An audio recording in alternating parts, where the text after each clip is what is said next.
is 9 o'clock in Vancouver in the morning. It's 6 o'clock in Paris. Bonjour, welcome back for the ones who attended the previous sessions. As just a reminder, we are today for the four sessions that we had presentations discussed the first two an hour ago about the right program that you might consider. Make sure that you have all the elements to make the right choice when it comes to the program in France. We talked an hour ago about half an hour ago about the different options you have in terms of scholarship and how the visa procedures that you have to make sure to follow before you go to France. Now we're gonna to start a new session that's accommodation and more even so sorry the best cities that you might consider when it comes again for you to choose your location for studies in France. I'm happy again to introduce Eric. Eric is a moderator and he will introduce himself, the panelist, for the one who didn't attend the previous session. So Eric is a founder of the Candidate Coach, which is a boutique admission, so a consulting and career coach agency. So whatever you want to know about NBS program, just make sure you reach Eric. You will have these contact detail later on during the presentation. During his previous occupation, Derek was director of recruitment for the global MBA program at ESSEC, and I happened to know Eric back then a couple of years ago when he used to come to Canada, and his job was to promote the MBA global program ESSEC. With all that experience going through different countries during those years, Eric wrote a couple of books series actually about the MBA, and the one we are more interested in today is getting into MBA in France. Eric has as well background as a work position in Sciences Po in Paris and Long Island University in New York, because Eric is a US citizen. He doesn't want me to say it, but actually Eric used to live in different countries such as Australia, obviously Spain and France, where he lives in now. Eric, I just pass on the mic to you and leave the floor. Thank you very much for doing that moderation for us. And here we go. Thank you. Hey everyone, thank you, Frank, very much for the introduction. As Frank said, I'm originally American. I'm from the States. I'm from New York, and I've been living in Paris for the last 11 years. So I spent 2 of those years working at Sciences Po, which is one of the top institutions for especially political science, but also journalism, consulting, many other things. And 6 years I worked at ESSEC Business School, also in the Paris region. I was the director of recruitment for the global MBA program. And since then, for the last year and a half, about when COVID arrived, I launched Candidate Coach, which, as Frank said, is a admissions consulting and career coaching firm where I work with people from all over the world.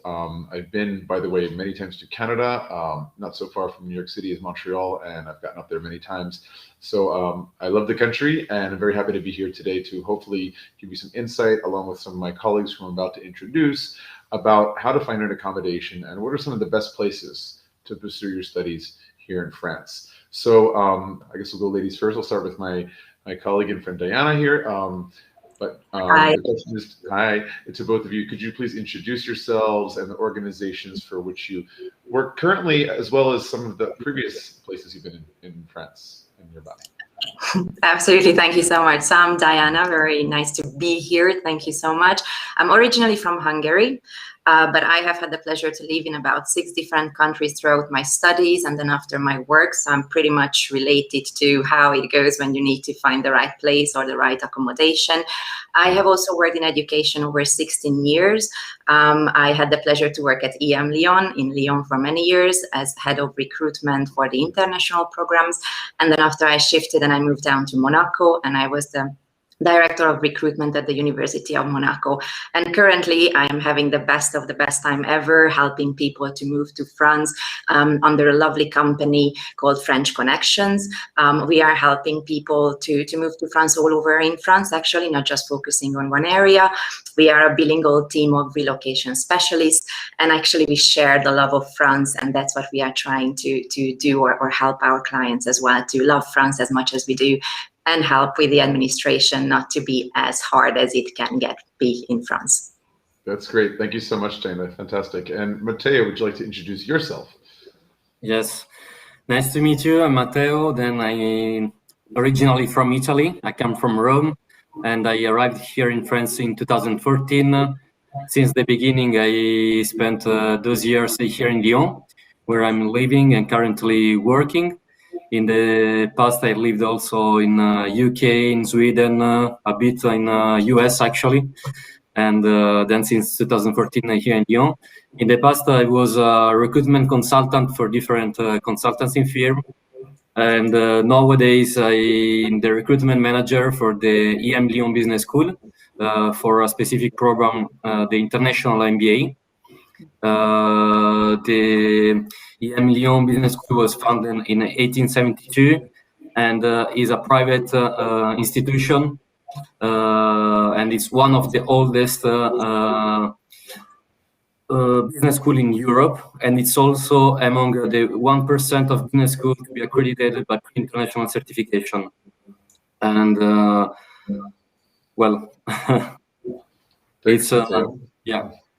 Thanks. Sorry. Yeah, so let's get into some questions and shed some light on this whole process about finding a place to live when you're coming here to study. So, when it comes to studying abroad or even just visiting France, most people think, of course, right away of Paris, and for many that's the only French city they've even never heard of. But France is obviously so much more than Paris.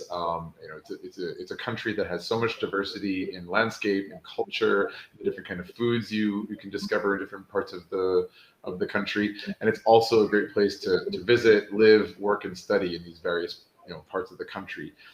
With us today, we have representation from 3 different cities. I'm in Paris, Diana, as you've heard, is in Nice, and Matteo is in Lyon. And so I'd like to go around the room and ask everyone to share some of the great selling points of where you're located right now. I assume ladies first again. Yeah, we can do that. Yeah. So I'm based in Nice and in the Côte d'Azur in France, which is very appealing. It's absolutely fantastic, great weather. You have, the sea, and it's a very international place. You have a lot of universities as well, so you can have a very quiet, nice student life. But it's also culturally rich, which makes it more appealing as well. And just one step away from Monaco, the Italian border as well. It is, apart from the climate and the people, it is a very lovely place to be in. And if you don't mind, Eric, I would also like to add Toulouse to the list, because our company is based close to the Spanish border, not very far away from Toulouse, which is also one of the greatest student cities with many opportunities as well. It's also called the Pink City because of its architecture, really beautiful buildings. It has a river just like in Lyon, so you have all those really nice parties outside on the river. You can go and have a drink. You can really fully enjoy when you are moving here as a student. Great. Okay, so we've heard about Nice and Toulouse so far. Matteo, want to take it away? Yeah, about Lyon, I can tell you that I came here and I just fell in love with this city. Lyon is the French capital of food. It's also really renowned for the Light Festival in December, a festival that brings people from all France and also from different European countries, really renowned, and it's really wonderful thing to do here in Lyon. And it's a real historical city too, very cultural, and a lot of university too in Lyon, with then a lot, almost 23,000 foreigner students coming Lyon every year. And what is great is it's not far away from Paris, not far away from the coast. Well, it's very well located, I would say. Yeah, I've always heard about the great food and wine in Lyon. It's one of the few major cities in France that I've not yet been to. And I think now that I'm going to have to come for that Light Festival in December. So I guess I'll talk about Paris since I'm here. I've been here for 11 years. And Paris obviously is globally known. It's kind of a legendary city. It is beautiful. It's big. It's very, very diverse. It's very exciting. There's always lots of things going on. We don't have the same climate and weather as Lyon and Nice, unfortunately. I think it would maybe be a curse. Everyone would be here, but what you do have is a lot of convenience. It is the hub of France, really, even though it's in the northern part of the country, and so you're just 2 hours or so from London, an hour or so from Brussels, Belgium, about 3.25 hours from Amsterdam. Parts of Germany and Switzerland are just 4 hours away, so you really can get around very quickly. And France is really blessed with a great train system. But some other great cities to live and study in, like Bordeaux, Nantes is a great student city, Rennes, Montpellier. Of course, there's Marseille, which is the second biggest city in France, also in the Mediterranean. So there's really a lot. So we at least have 3 cities represented here today. Anyone else want to add any other places they're familiar with that they think would be interesting for studying? I think Lyon and sorry, not Lyon. It's just because I used to live there. So when we talk about food and Lyon, then obviously, of course, it comes back to my mind. Yeah. But I think Lille and Strasbourg also deserves a shout out. They are becoming more and more popular, and they are actually pretty. Like Lille is very close to crossover and go to UK, or you also have really great connections, as Eric you were mentioning, with TGV all over. So Lille and Strasbourg, I think, deserves a shout out. Absolutely, yeah. I've been to both. Strasbourg also famous for Christmas markets. Yeah. Lille for its beer culture and also beautiful architecture. Yeah. So yeah, I mean, what also is really great about France is that it's relatively compact, especially when you compare it to Canada, where things are about as spread out as you can have them.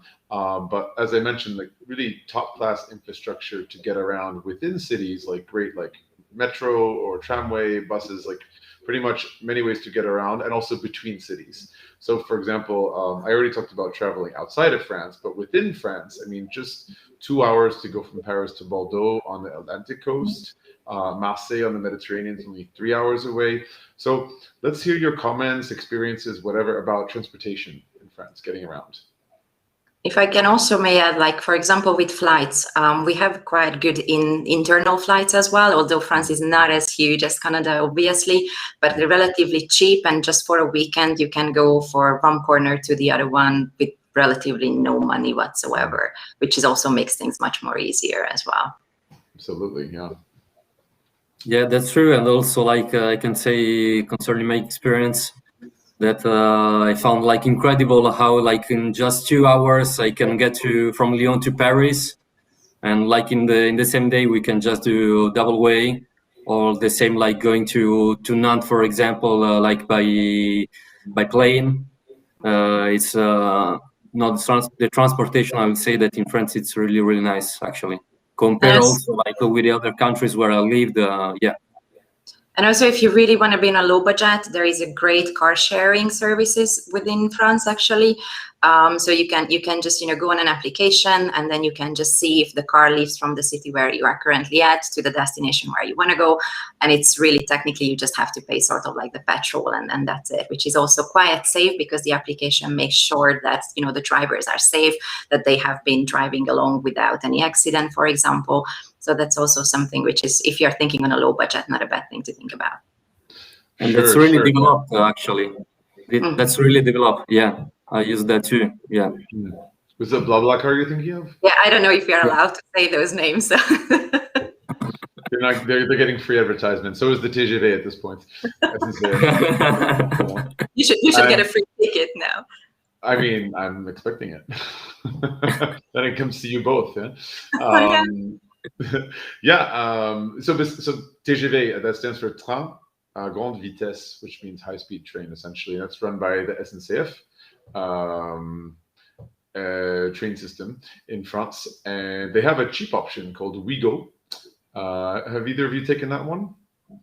Yes, I have actually, especially oui, going as in the word yes in French. Oui, yes. We go, a little play on words there, but you can get around pretty cheaply. Yeah, but you have to wake up quite early because the ride it makes it cheap because obviously it's out of business hours, I think, if I'm not wrong. Not only, actually. I mean, really? I've gone to, so I didn't go to Lyon, but I went near Lyon to go skiing. That's another point. Lyon is close to the Alps and you can get to the mountains. So basically, we took a WeGo train. Instead of leaving from the center of Paris, it left from Disney Paris. So it's like 45 minutes from the center, but like you have your your monthly travel card and you can get there for free. And then it was 10 euros to Lyon. Like that's ridiculous. Which Really? is probably about 18 Canadian dollars, but it's super cheap. Brilliant. So next weekend I'm coming up to Paris. Yeah. You can totally do that. Usually they go, like I said, to Disney, but you can get pretty cheap. And also if you get it in advance, if you know you're going to be traveling, you can really get, very discounted rates. Usually, so if you're coming here as a student, you pretty much know what weekends or what weeks you might have breaks and when you could be traveling. So you can purchase your tickets well in advance, and then you could save a lot of money that way. I've taken the train before in Canada. They have a decent train system as well. It definitely doesn't go as fast or as frequent, but I've taken the train between Ottawa and Toronto Toronto to Ottawa and then Ottawa to Montreal. And it's nice, especially when you're going on a lake, I think it's Lake Erie. But I have to say, the French countryside is spectacular when you're cutting through it at 300 kilometers an hour. Also, and not to mention, actually, and when you were talking about skiing, for example, here in the south of France, the local buses are extremely cheap. So just for €2, they can take you up to the ski stations, the nearest ski stations, which is literally nothing. After the ski stations can be a little bit more pricey, obviously, depending on where you are. But local buses are also functioning really well. And I'm not just talking about within the city, but when you are actually traveling from one city to another one can be relatively cheap. Since you mentioned skiing, Matteo, that trip that I took and I stopped in Lyon to get a car, we went to Courchevel, which is famously expensive. Yeah. But maybe you guys know they have some like discounted or student rates for skiing as well, if that's a thing. Well, you can get for sure other places than Courchevel that is too expensive. But from here, like during the weekend, a lot of buses leave from Lyon to arrive to the Alps, and it's around 2 hours. 2 hours and a half. Yeah, you can spend like a great day. It's not because skiing is obviously big in Canada. I've been both to Mont Tremblant, which is about an hour and a half north of Montreal, and Whistler Blackcomb near Vancouver. It's really accessible. I mean, like I think the bus was like 45 minutes from Vancouver, and you're in the peak of Whistler. It's amazing. Yeah. But if you don't really want to be in the cold, you can always come back to the south of France, because even during winter, it goes down to maximum like 16 to 18 degrees. It's really not that cold, and some brave ones can even still swim in the sea.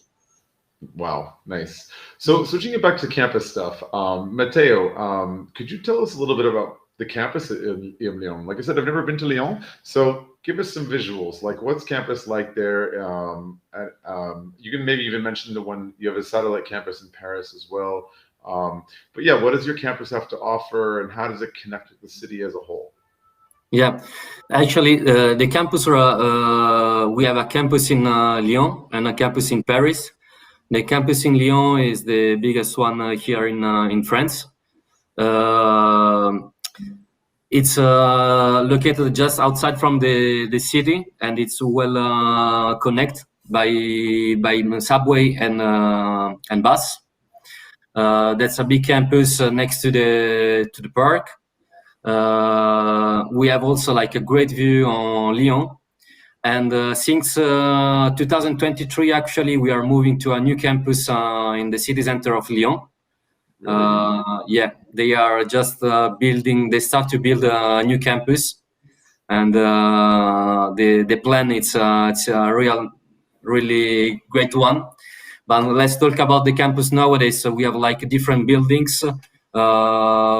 We like do a distinction between like candidates that are going to study for executive programs, and candidates that are going like in another building for all the masters. They have also like spaces for the club societies, different spaces for to do some parties. And next to the campus nowadays, we have also like places where students can apply to get like student rooms. Yeah, just next to the campus. Okay, so there's residences nearby campus. Exactly. Yeah, nearby. And by the way, if like students coming to the emlyon, they don't get like the residence nearby the campus, we have like a dedicated staff that helps our students to get also like accommodation in Lyon, like emailing different links to find solution to locate. And so tell us a little bit more of that new campus they're building. I didn't know about that. When is that supposed to open? And that's going to be that's going to replace the current campus, or that will be in parallel? Yeah, the new campus is going to replace the campus in nearby Lyon, and it's going to open actually January 2023. Not for all students and not for all staff, just like the beginning. And then it's going to be definitely our campus here in Lyon since September 2023. And at that moment, the campus will be like in the city center of Lyon.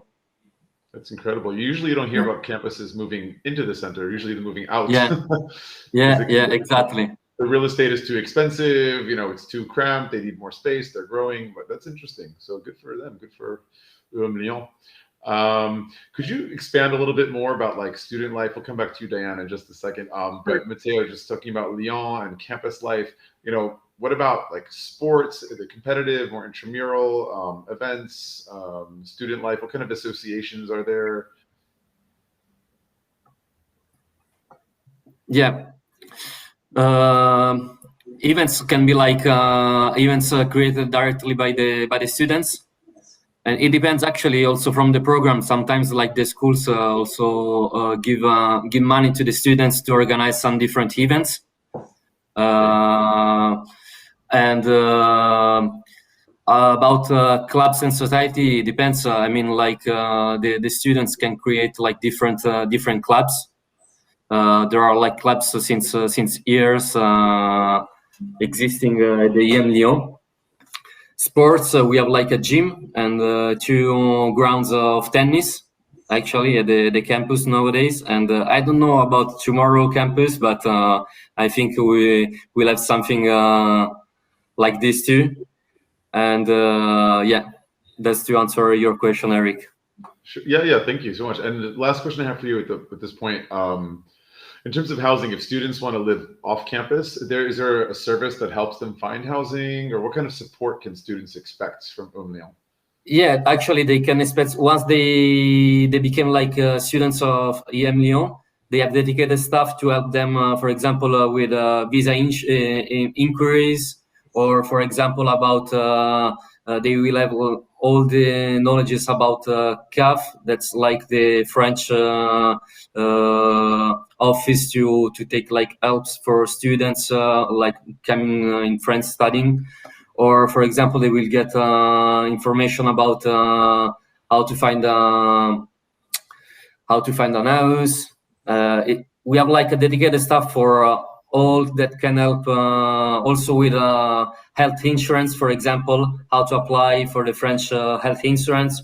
Or for example, if students want to like a full insurance, how to ask for a private insurance that is going to be a part of the insurance, because actually in France we have like the government health insurance from the state, and we can also like get a private one. And we also provide the information to get this kind of insurance, for example. And I think that is something really to help, you know, like candidates that comes from different countries, like for example, Canada too. When you arrive first time in France, you have a lot of inquiries also about how to locate, how to doctor if you need it, and so on. Yeah. Sure, thank you. And you also mentioned the CAF. I'm not sure, Diana, does French Connections work with the CAF in France? We are helping our clients in a certain way to fill out all those documentations, obviously, because generally they don't have an really English speaking website. So usually it all comes down to the fact that when with French administration, you just, you know, need a help in a certain way to either because it's too complicated or you are coming from an English speaking part, for example, then definitely it's something that we do help with our clients to you want to go explain a little bit what the CAF is? The CAF is The cafes in general, it's a French entity that are helping people in terms of any sort of social aid or any other aids. Let it be students, let it be people who are not earning much, or they are not having, I don't know, like currently a job, for example. So mainly with accommodation, for example. So you can apply, especially if you are below 25 years old. There is something which called APL that can actually help you. You don't have to be a French citizen to apply for that. So usually when you are in need, then they are helping the people. It doesn't have to be French person. Absolutely. It sounds like there's a lot of support in France in general, even financially.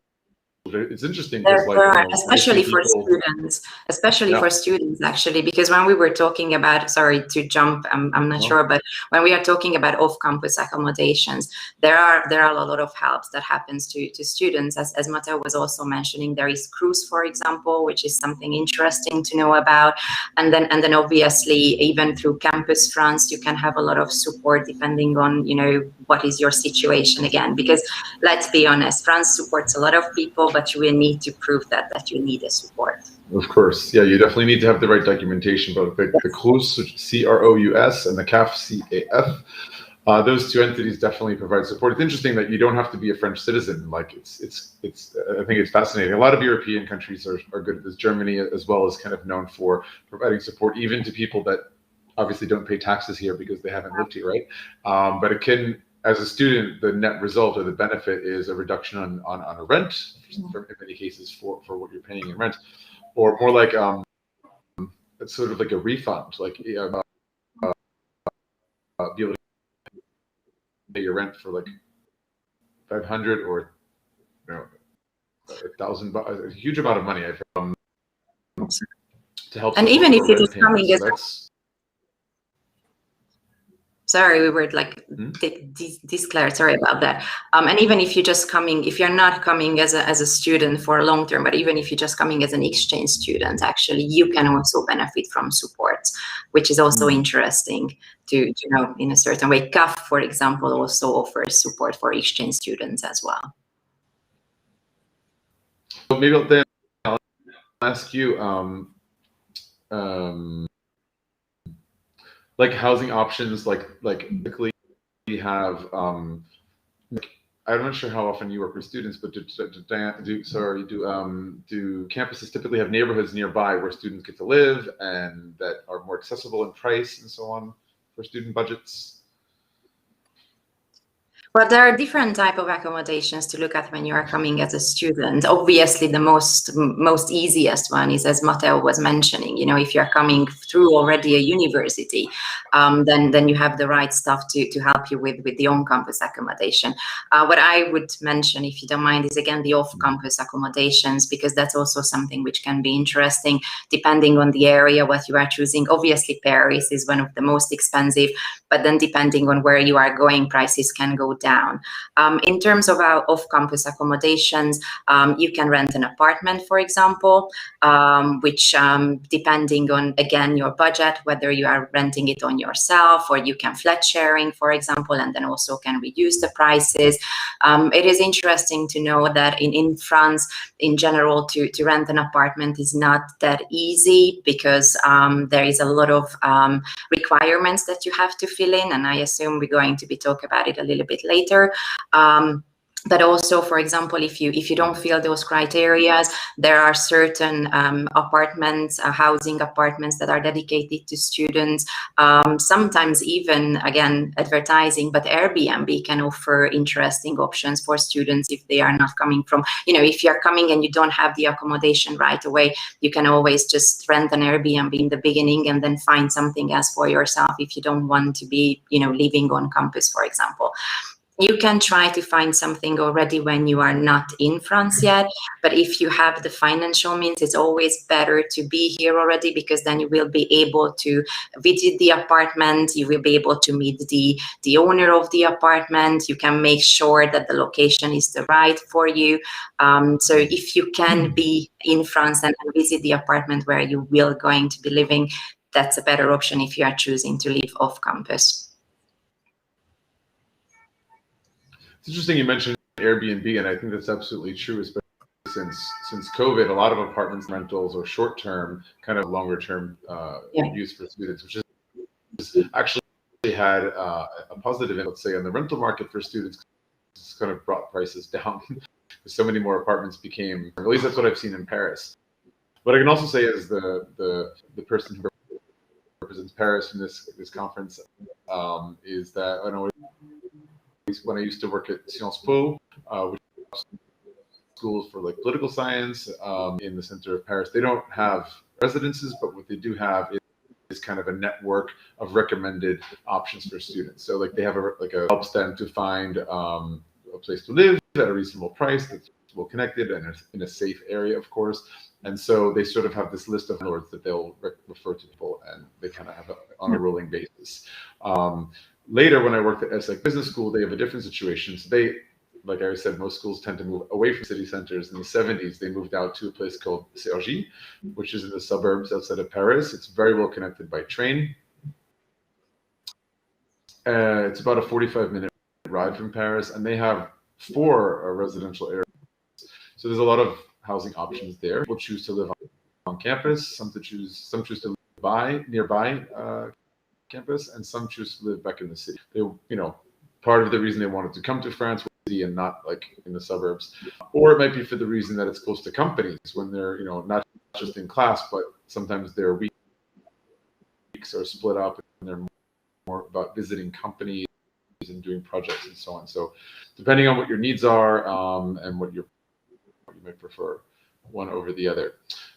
So expert on finding housing in France. What are some of the key things that someone should?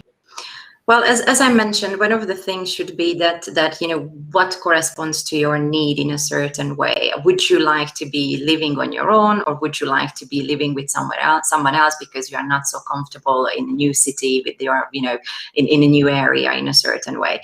When you are looking for an apartment, it also always comes down to an important factor of the pricing, and that's where we already talked about all those helps that you can receive from the French government or you can receive from your university as well, that plays into a factor. Also, something which is good to know in a certain way, that when you are not speaking French, for example, there are a lot of different companies, agencies that are able to help you to find something. Obviously, when you are looking for an apartment through an agent, it becomes a little bit more expensive. But when you are looking at on your own, and there are different websites that existing that you can go directly and search for the apartment yourself and be in communication with the owner as well, then that's becoming a little bit less expensive.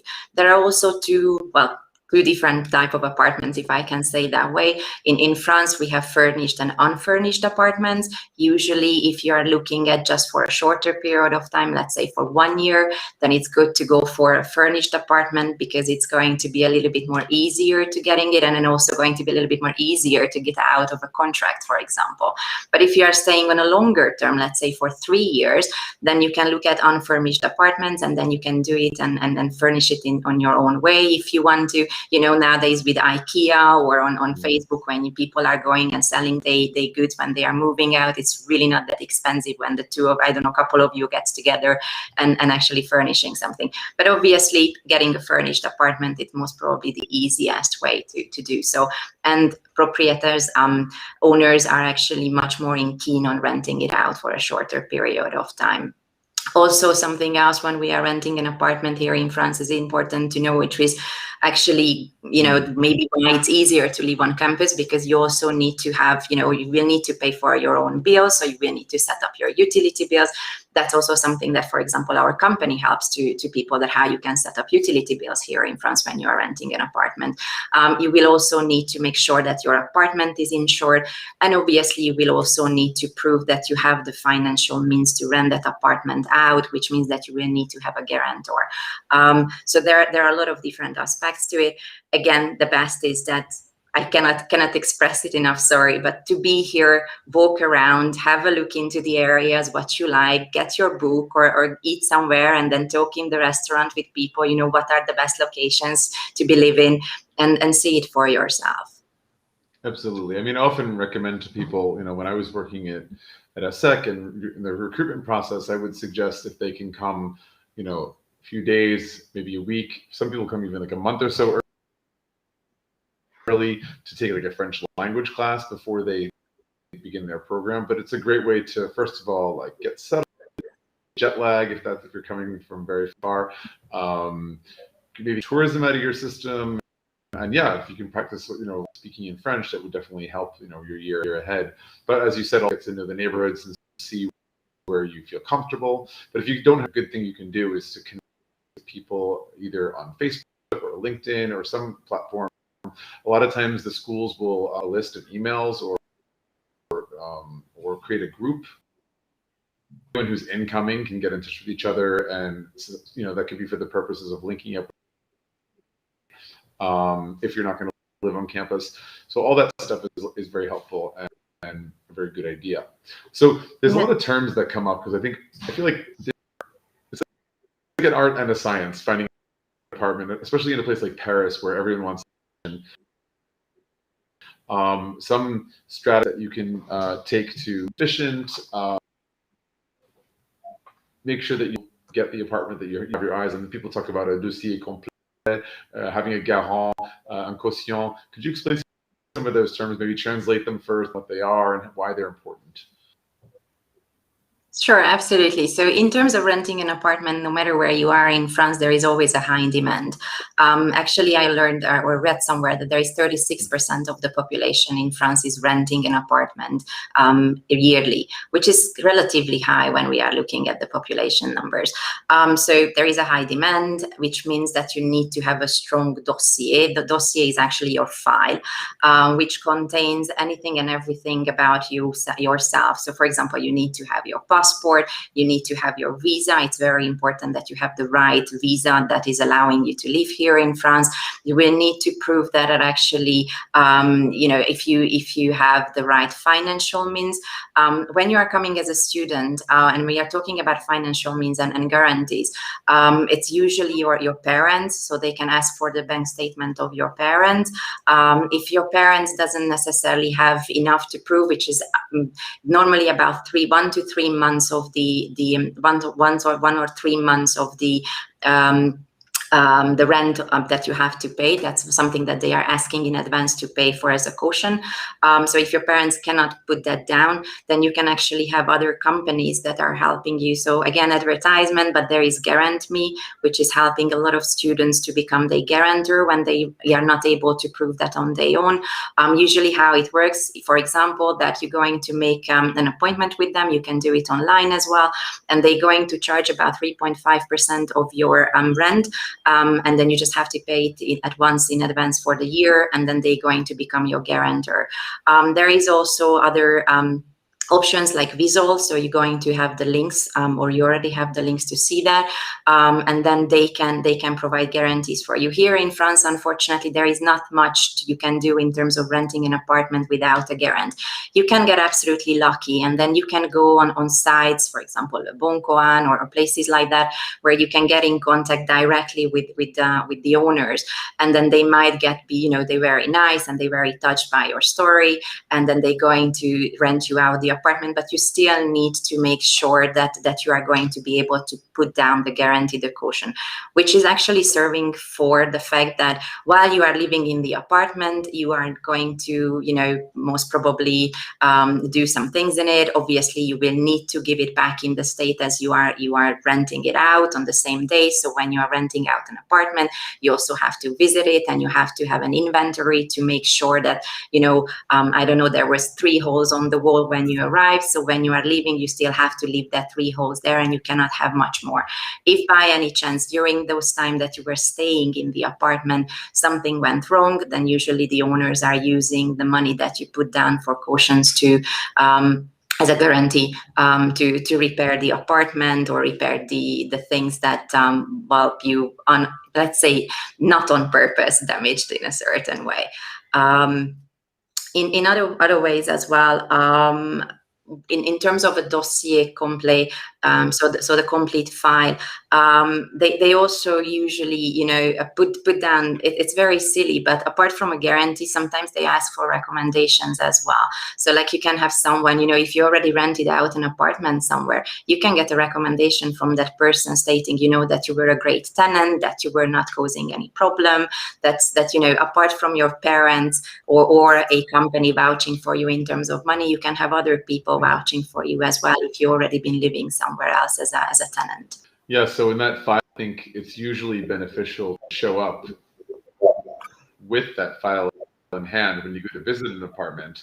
And if you like it, you can file and you're already prepared. This way, you know, if there's a whole bunch of other people that are interested, you'll probably check on it, because not only do you look prepared, you make things easy and streamlined.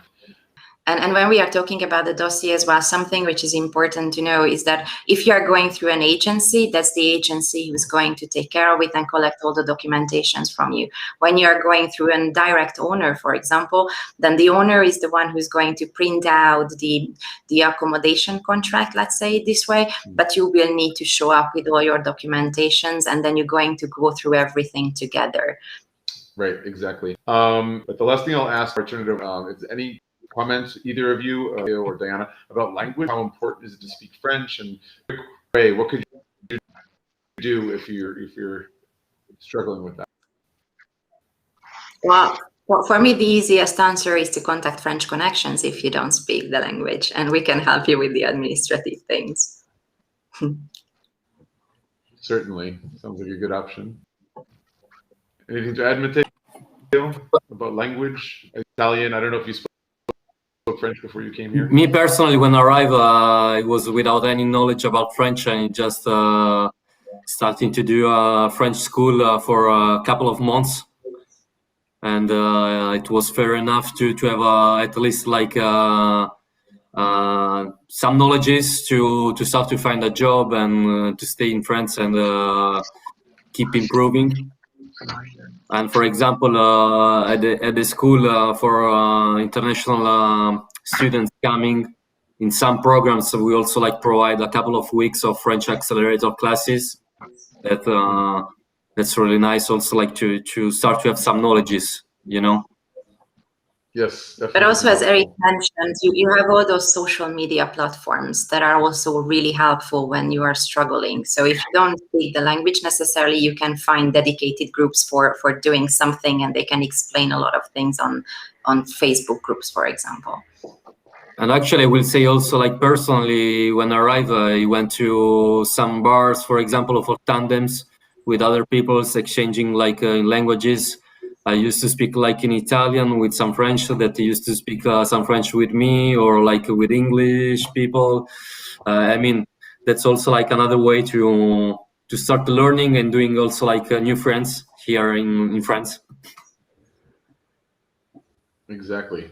Frank, did you have some questions from the audience before we go?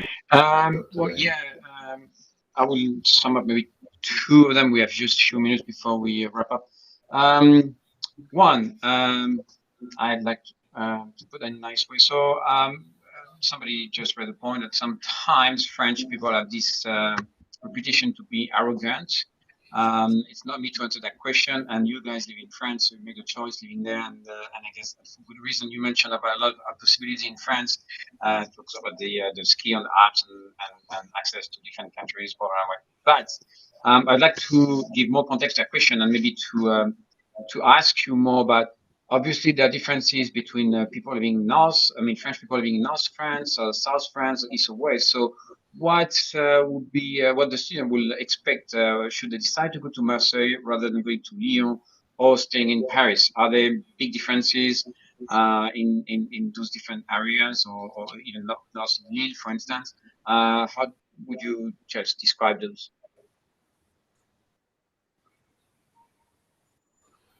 It's a very tricky. Not sure if I totally heard you.